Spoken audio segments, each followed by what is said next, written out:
Blind and deaf from a young age, Helen faces many challenges. With determination and support, she learns to communicate and becomes a famous writer and speaker who inspires millions. In the small town of Tuscumbia, Alabama, on a late June day in 1880, a healthy baby girl named Helen Keller was born into a world of light and sound. For the first 19 months of her life, she was like any other child, beginning to speak her first words. Her eyes taking in the vibrant colors of the world around her and her ears delighting in the sounds of her family's voices and the birds singing outside her window. But this idyllic beginning was tragically cut short. An illness, described by doctors at the time as acute congestion of the stomach and the brain, possibly scarlet fever or meningitis, swept through her small body. It was a fierce and swift battle, and while she miraculously survived, it left her in a state of permanent darkness and silence. The world she had just begun to know was snatched away, plunging her into a profound and isolating void. She was left blind and deaf, a prisoner within her own mind, with no more way to understand or connect with the world that continued to move on without her. The years that followed were a maelstrom of frustration and confusion. Young Helen, trapped in her silent, dark world, struggled to make sense of her existence. Her inability to communicate led to wild and frequent outbursts of rage. She was a bright, intelligent child, but with no more outlet for her thoughts or feelings, her spirit became a tempest. She would kick, scream, and thrash, a tiny, furious force of nature, unable to express her simplest wants or needs. Her family, heartbroken and desperate, watched her with a mixture of love and helplessness. They indulged her every whim, fearing that any form of discipline would only add to her suffering. This well-intentioned pity, however, allowed her to become what she later described as a little tyrant. She ruled the household through fear and tantrums, and her parents, Arthur and Kathy Keller, were at their wits' end. They loved their daughter fiercely, but they saw a future for her that was bleak and confined, likely to be spent in an institution, a common fate for children with such profound disabilities in the 19th century. Yet, a sliver of hope remained. They noticed glimmers of her intelligence, small signs that a keen mind was locked away, yearning for a key.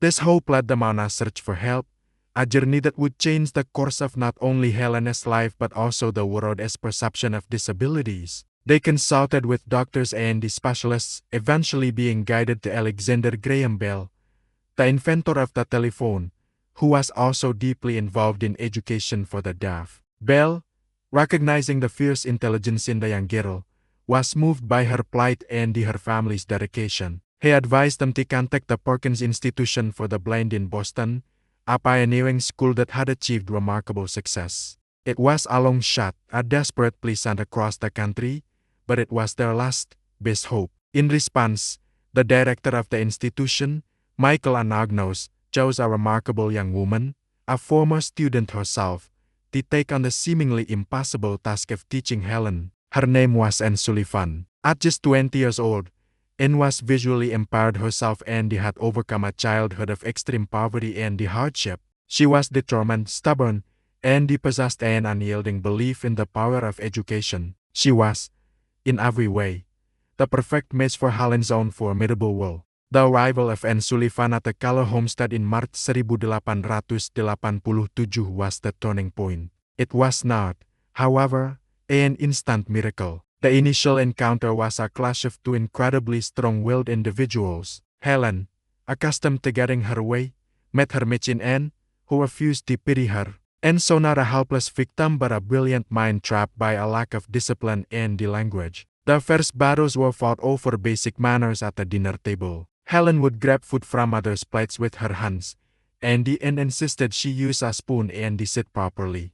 The ensuing struggle was epic, a physical and emotional battle of wills that left the family horrified but unshaken. She knew that before she could teach Helen about the world, she first had to teach her obedience and self-control. She moved with Helen into a small cottage on the property, isolating them from the family's indulgent influence. Here, in this controlled environment, the real work began, and started by spelling words into Helen's hand using the manual alphabet. She would give Helen a doll and spell DOLL into her palm. She repeated this with dozens of objects, but for weeks, Helen simply mimicked the finger movements, failing to grasp that these motions were names, that they represented the objects she held. It was a frustrating and repetitive process, a test of an seemingly infinite patience. Then came the moment that would become legendary. Just over a month after her arrival, a frustrated Anne led Helen out to the old water pump in the yard.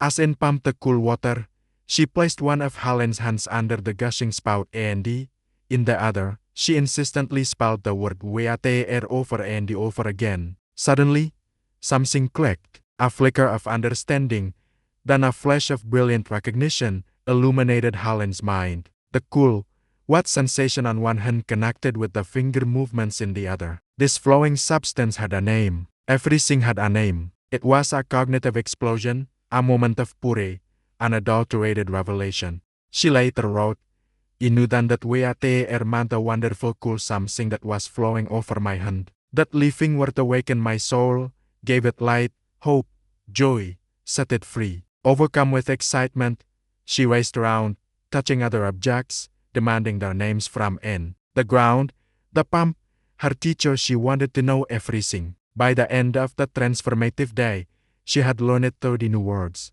The dam had broken, and the torrent of language and the learning began to flow. The world, once a confusing jumble of tactile sensations, began to arrange itself into an ordered, understandable reality. The key had been found, and the door to her mind was flung wide open. With the barrier of communication shattered, Helen's education progressed at an astonishing pace. Her thirst for knowledge was insatiable. She devoured information, her fingers flying as she learned to read Braille, the system of raised dots that opened up the world of literature to her.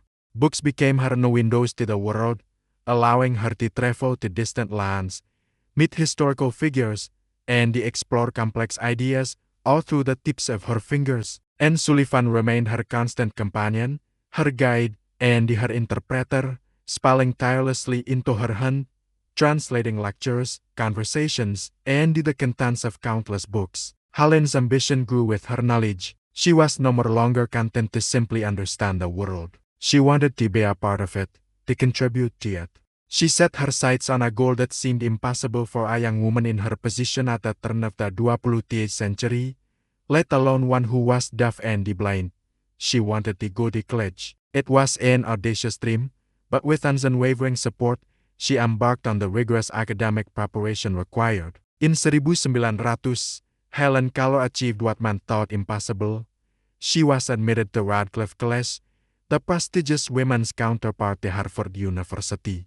Her college years were incredibly demanding. She relied on Anne to spell lectures into her hand and on special typewriters and Braille materials to complete her assignments. She faced skepticism and immense logistical challenges, but her intellect and the sheer force of will saw her through. While at Radcliffe, she began to write about her extraordinary life. In 1903, her autobiography, The Story of My Life, was published. It became an instant international sensation, translated into dozens of languages. The world was captivated by the story of the girl who had emerged from a world of darkness and silence to become a highly educated and eloquent writer. In 1904, she graduated from Radcliffe with honors, a monumental achievement that stood as a powerful testament to her intelligence and perseverance, and to the transformative power of a dedicated teacher. Her graduation was not an end but a beginning. Helen Keller refused to be a mere symbol of triumph over adversity. She was determined to be an agent of change.